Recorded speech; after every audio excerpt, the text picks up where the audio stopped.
What is prohibited? Generally, employers may not request or use for employment purposes something called consumer credit history.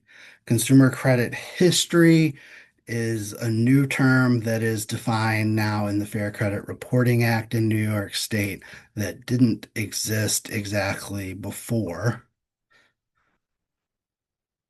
Here's basically the definition of consumer credit history. An individual's credit worthiness, credit standing, credit capacity, or payment history as indicated by consumer credit reports, credit scores, or information the employer obtains directly from the applicant about credit accounts, bankruptcies, liens, and judgment.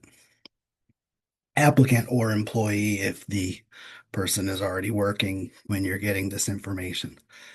It is important to note that this is technically not limited to background checks in the traditional sense.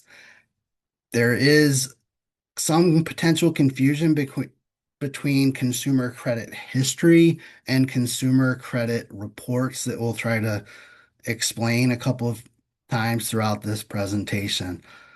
Again, if you obtain a credit report from a credit reporting agency, it generally may be referred to sometimes as a background check, then this provision could be implemented, but there are still consumer reports that you can get that would have, for example, certain criminal history that wouldn't constitute consumer credit history.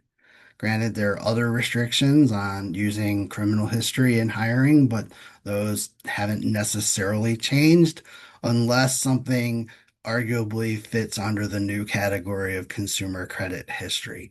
I'm just pointing it out that there are going to be some ambiguities, and not all of these issues have been carefully thought through or tested by the legislature before adopting the law. So there are definitely some gray areas.